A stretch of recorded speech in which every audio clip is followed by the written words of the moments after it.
Welcome to another video of self-support series. This is another session of English literature. We are talking about life of Pi. We have another bunch of quotations. So let's move on. We have the quotation from chapter 63. You can get used to anything. Haven't I already said that? Isn't that what all survivors say? One more time. You can get used to anything. Haven't I already said that? Isn't that what all survivors say? So that's another part, right? So we've discussed most of the things. From chapter 5 we have, it's true that those we meet can change us, sometimes so profoundly that we are not the same afterwards. That's another one. Then we have a quotation from the place where hyena attacks the zebra first. So from that we have this: when your own life is when your own life is threatened, your sense of empathy is blurred by terrible selfish hunger for survival. Again we go with this quotation: when your own life is threatened, your sense of empathy is blurred by terrible selfish hunger for survival. Again we have, when your own life is threatened. So threatened spelling THREATENED, threatened. Your sense of empathy, you have EMPATHY.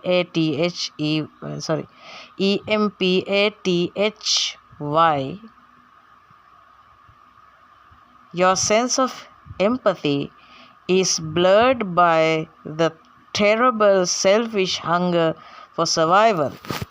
We have that, right? Then we have the place where this place shows how much Pi is expecting or hoping for the arrival of their family, or for the wait I'll just give the quotation instead of my words. So this damn thing doesn't work, So I imagined Ravi would greet me first with a tease.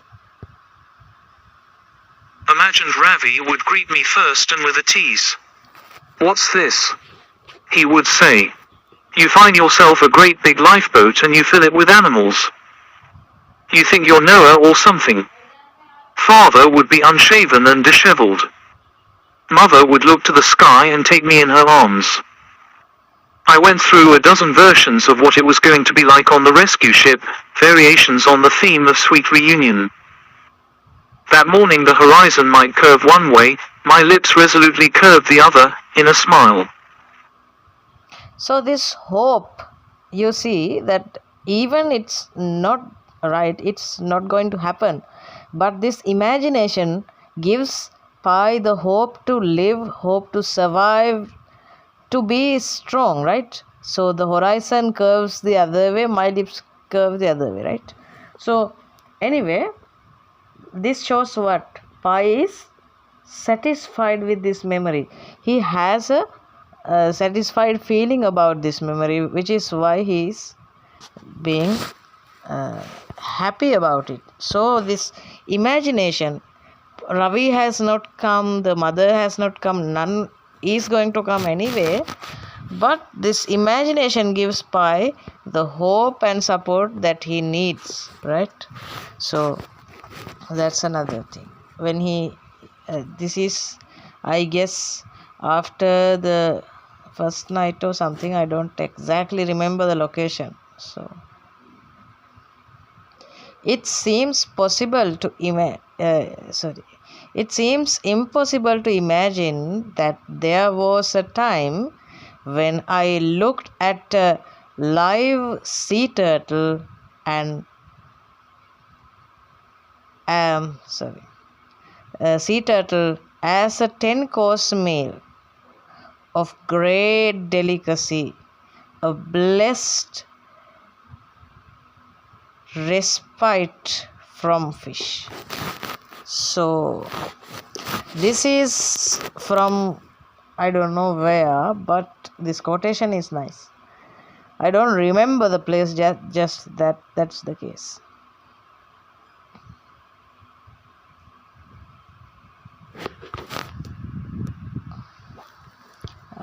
I can find these for you. So this is from chapter 77 according to ChatGPT. Alright. So we have this quotation from chapter 77, which is,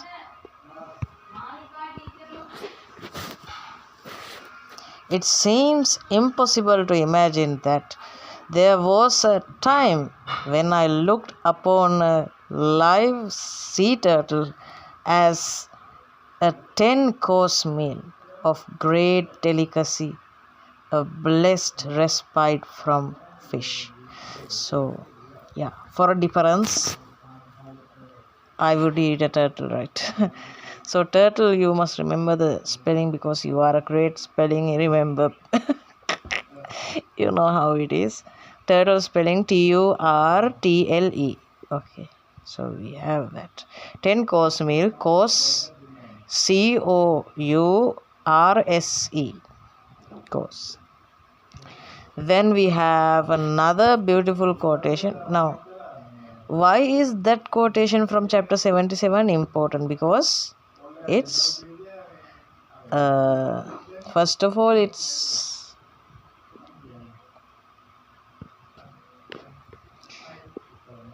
beautiful, and it reminds a lot about the story. It tells a lot. Pi, this vegetarian boy, who has never killed even a fly, who struggled to kill a flying fish, now sees a turtle as a 10-course meal, a delicious meal, right? So that's a quite,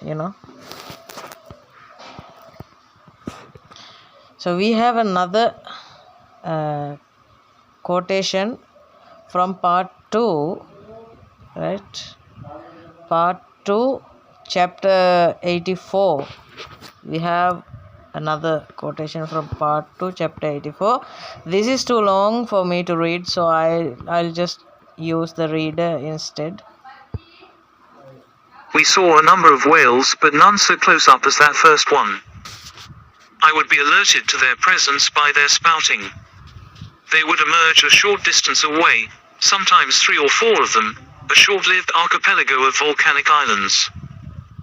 These gentle behemoths always lifted my spirits.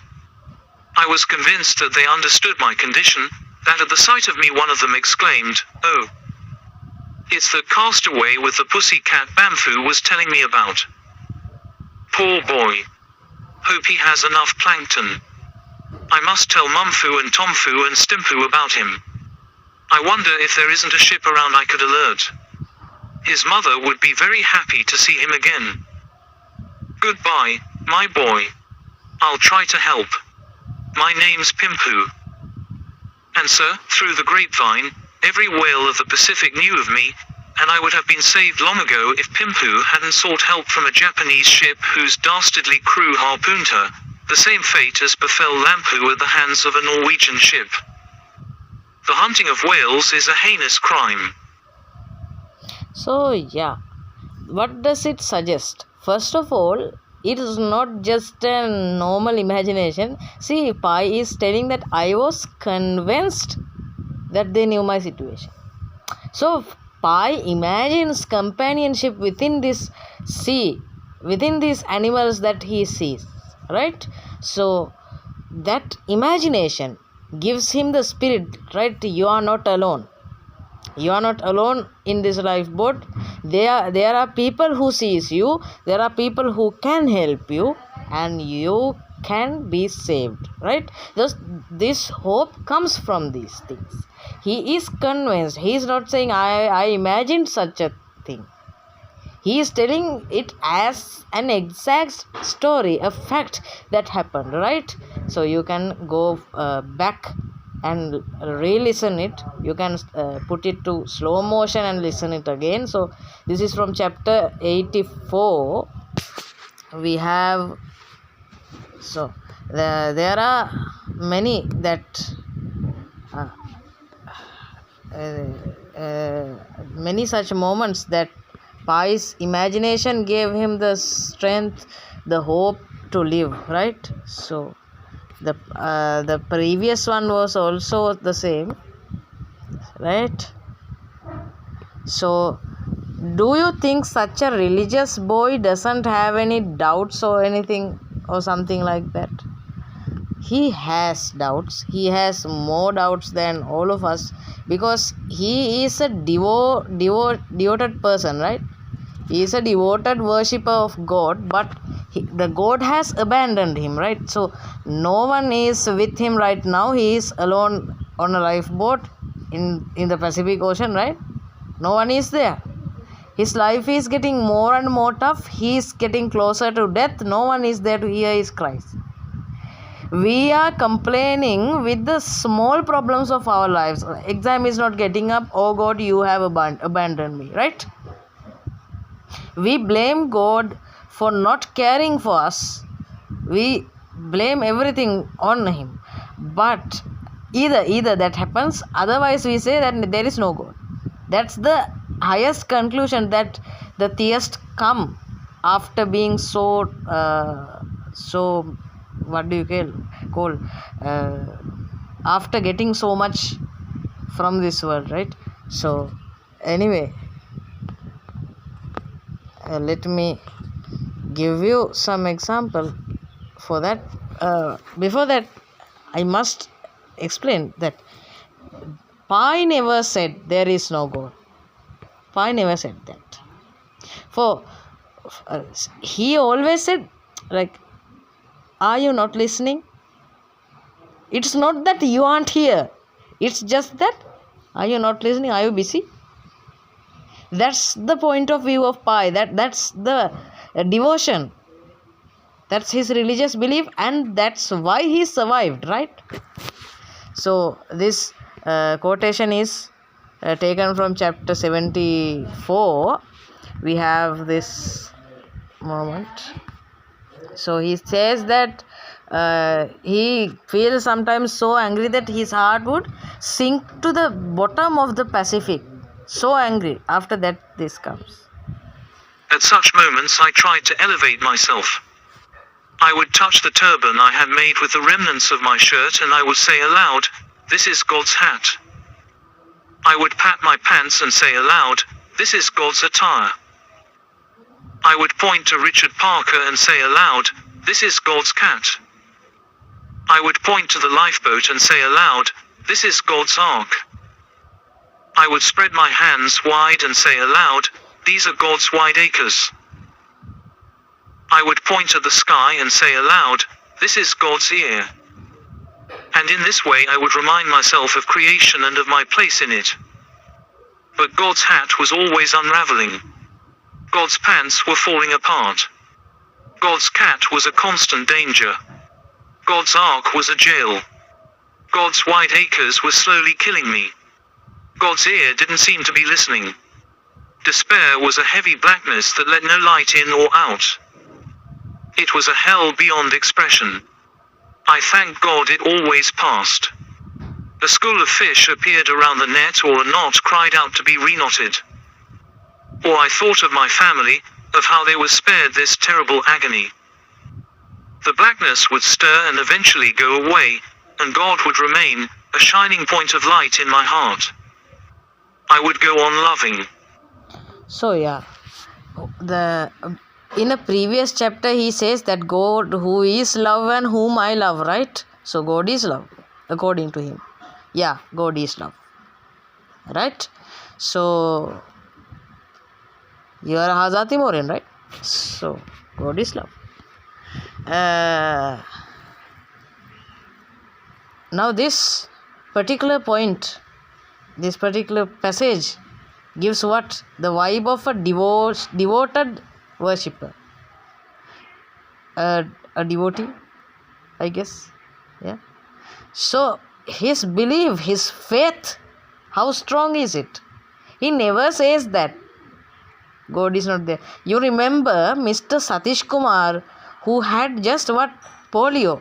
Who had polio and who prayed to God, but no one came to him. But he is alive, right? He is alive. He is not dead. So the doctors came. He was treated. Everything happened right. That's all fine. So, but he says there is no God. I got polio. I got pain. God was not there. Doctors saved me. So there is no God. This dude has nothing. Literally nothing. He is in the middle of Pacific. Out of there, nowhere, right? In the middle of nowhere, right? So no one is there to help him. But he is not saying in despair, God is not there. God doesn't exist. That word doesn't come out of his mouth. That's the faith. That's the power of faith. That's the kind of faith that we want.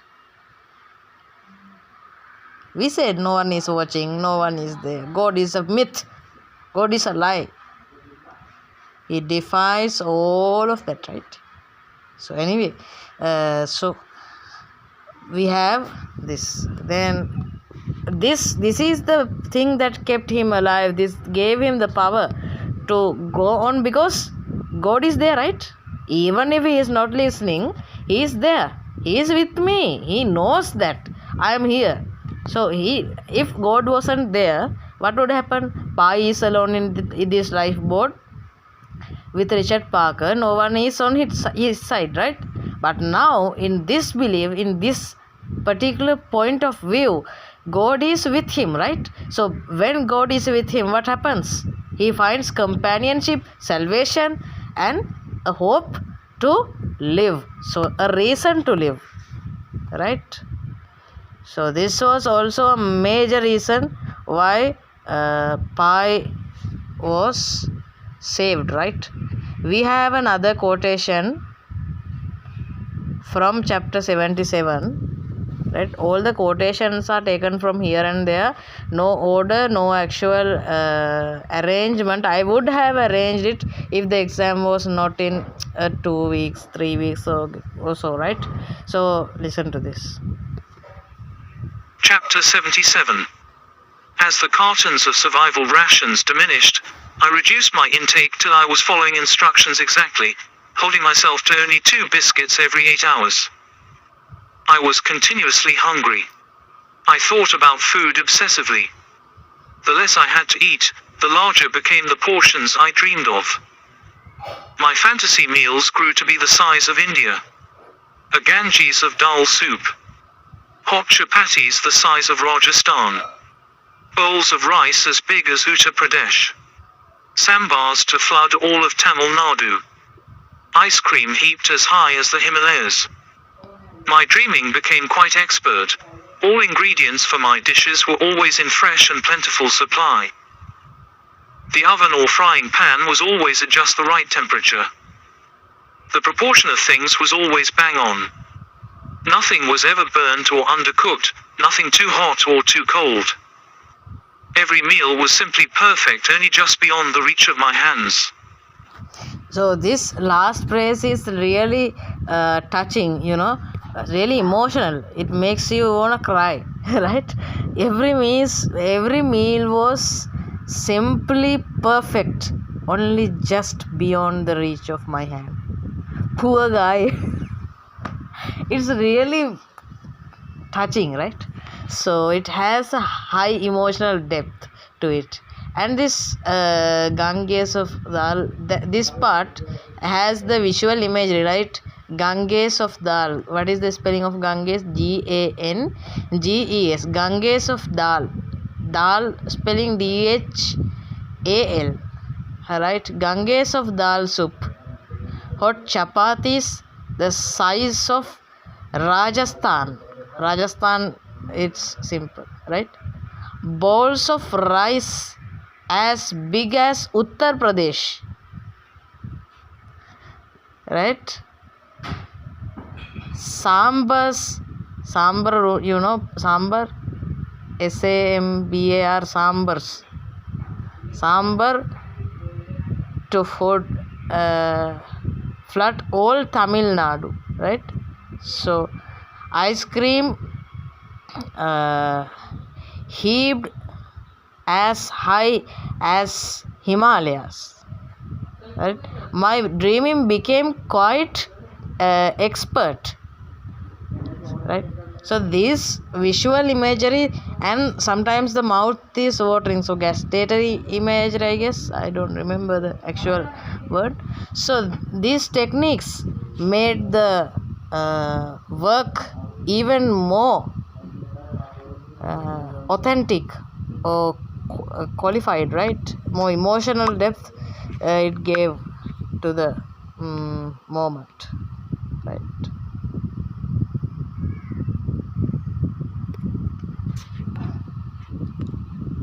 So we have that. Then let's get into another quotation. So these imaginations without food satisfied pie, right? Our imaginations always manage to satisfy us without anything else, right? You are single, you imagine a relationship, you are satisfied. That's how human nature works. It's not just for us, it's just the nature of humans. So yeah, we have another quotation. Let's see where this is from. I'm using ChatGPT in between instead of just pausing this thing and then using ChatGPT and then asking or something like that. I'm being too lazy right here. So we have a quotation from chapter 66, right? I guess I can read that. I hope so, but my reading is terrible.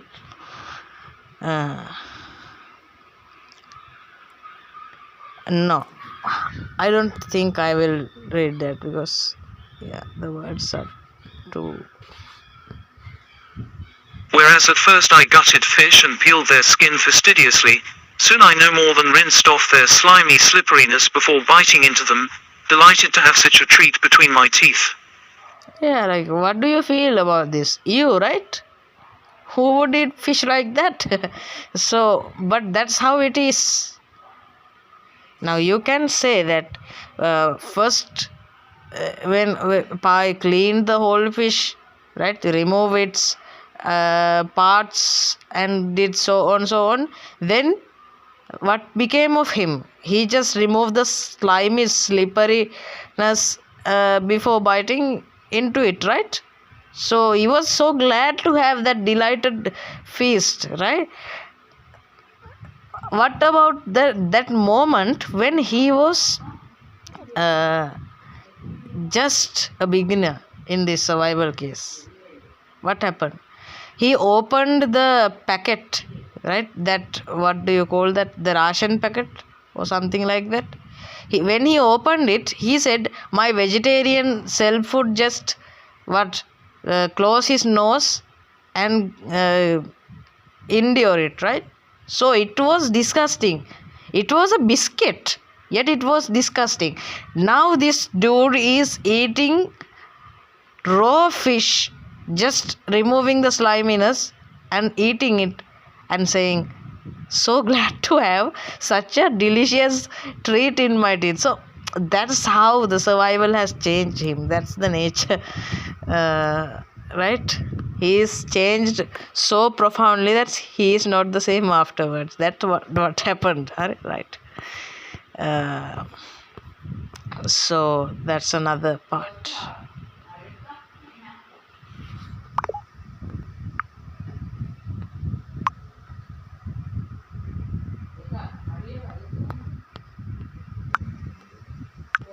So I'm messaging in between as well.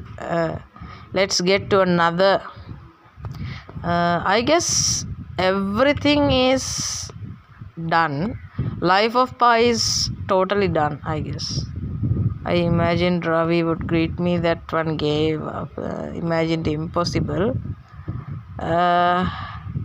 Whereas I've spoken all the possible quotations. I gave everything to you, right? So then we have just 2 words to say. No, not 2 words, just a sentence. Sunatha sadhukam manasikarotha, right? So yeah, Fajr Zara Fajr is.